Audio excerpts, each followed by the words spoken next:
gariin namaa mataasaa kana buqqee mataasaa kana warra taaloo rifeensaa dalagu qofaa ciree maallaqa irraa fudhata irraa fayyadama malee namni irraa fayyadamu jaan jechuu. Akkana jetti manguddoon Oromoo namni afurii jaan khabiyya jiru khabiyyaan jiru khabiyyatti jiru khabiyyaanis hin jirre biyyaas hin jirre afran kanaa jaan akka afaan gariitti ganda jir gandaan jir gandatti jir gandaas hin jiru gandattis hin jiru yaanitti jechuu. Akkanatti bakka afran kanatti addaan qoodan akka waa'ee beekumsaa keessatti namni kaifiin beekuu fi katti himan beekuu fi kaifiinis hin beekne katti himanis hin beekne jaanitti. Nabiin keenya alayhi salaatu wassalaam waan kanarraa hoggaa dubbatu akkana jaan khayrun naasi anfa'uhum linnaasi irra caalaan nama fayyaduu jaan. Ulamaan islaamaatis waa'ee nama fayyaduu keessatti nama bakka afuritti addaan qoodan.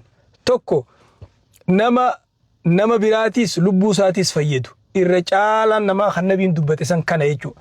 Beekumsa isaatiin qabeenya isaatiin taayitaa isaatiin irra caalaan nama kana jechuudha. Akkuma jecha biraatti man caasha linafsihi caasha sagiira wa man caasha lighayrihi caasha kabiira. Namni mataasaa qofaaf jiraate xiqqaataadha, namni immoo namaaf jiraate sadarkaan isaa guddaadha jaanitti jechuudha. Kanaaf nama bakka afurii qoodanii ulamaa'iin tokko nama lubbuu isaatii fi namaas fayyaduu jaan takka.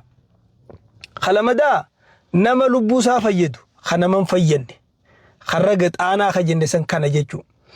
Kasadaffaadhaa nama ufiis hin fayyanne namaas hin fayyanne lifaafaa jechuudha. Kaafraffaadhaa nama if cinqee namallee cinquu jaan. Kanaaf ulamaan islaamaa izaa lam tastati' an tanfa'a annaas falaa tadurrahum. Yoo nama fayyaduu hin dandeenye nama miidhinii jaan jechuudha.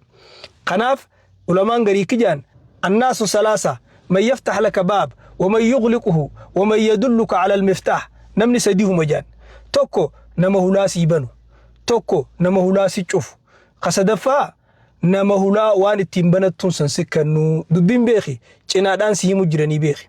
خنا غرين علماء جچا خنا قباب سنية كجان نمني سديه جان توكو خيفي جراتو توكو خورساتي جراتو توكو خأمة ساتي جراتو جان.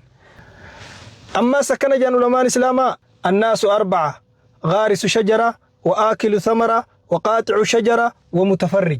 هي كان دبيتنا نمني أفرما جان توكو خموخا قد دابو نما فيدو يجو خلمدا خموخما نمني دابي سنياتو نما وان نمني هجتت فيدمو يجو خصدفا قاطع شجرة يجون نما مخما نمني دابي سنو مروج يجو خافرفا متفرج جون نما خيريس شريس إجمال لالي إفي اتندبل منيجو كنمال لالي ديسو. خنافو نما خنا خيسا خنا بين كينيا عليه الصلاة والسلام دبته الرجال نما فيدو جيسان تهين نام سخية. السلام عليكم ورحمة الله وبركاته.